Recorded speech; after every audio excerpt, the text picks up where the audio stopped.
Captain Jameson's ship, the Aurora, had been traveling through the depths of space for months. The crew had been on a mission to explore new planets and gather data for the Galactic Union. But nothing could have prepared them for what was about to happen. As they entered the atmosphere of a small, uncharted planet, the ship's engines began to sputter. Jameson, a seasoned pilot, struggled to regain control, but it was too late.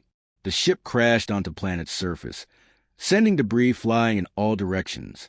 Jameson was thrown from the cockpit, his body battered and bruised. When he came to, he was lying on the planet's surface, surrounded by an eerie silence. The ship was destroyed, and his crew was nowhere to be seen. As he struggled to his feet, Jameson took in his surroundings. The planet was lush and green, with towering trees and exotic flowers. But what caught his attention was the group of alien women standing before him. They were unlike anything Jameson had ever seen. Tall, with slender bodies and long, flowing hair, they regarded him with a mixture of curiosity and suspicion. Jameson realized that they had probably never seen a human before, and he wondered what they would make of him. The women, who introduced themselves as the Etherians, approached Jameson cautiously. They spoke in a language he didn't understand, but one of them, a tall, statuesque woman with piercing green eyes, stepped forward and began to communicate with him using hand gestures.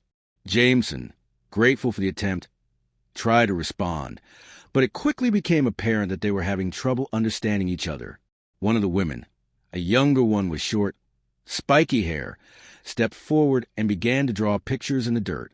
Jameson watched in amazement as the woman, whose name was Lyra, drew a series of intricate diagrams, explaining the planet's ecosystem and the Etherians' way of life. Jameson was impressed by her intelligence and creativity.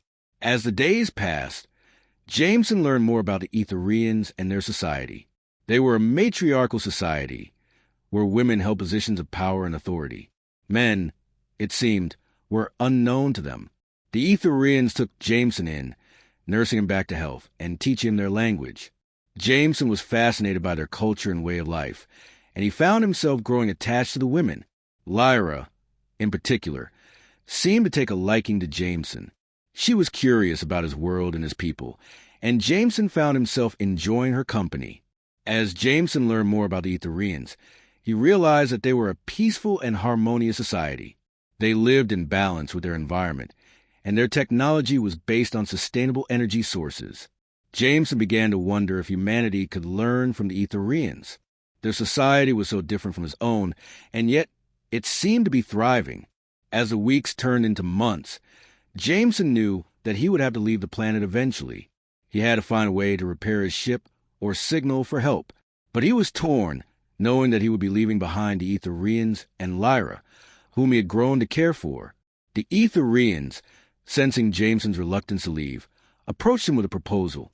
They wanted Jameson to stay with them, to help them learn more about the galaxy and to share his knowledge with them. Jameson was touched by their offer. He realized that he had a choice to make: return to his own world or stay with the Etherians and start a new life. In the end, Jameson decided to stay. He knew that it wouldn't be easy, but he was drawn to the Etherians' way of life, and he knew that he would always be grateful to Lyra and the others for taking him in and showing him a new way of living. As Jameson looked up at the stars, he knew that he found a new home, one that was full of wonder and possibility. And he knew that he would never forget the planet full of alien women who had changed his life forever.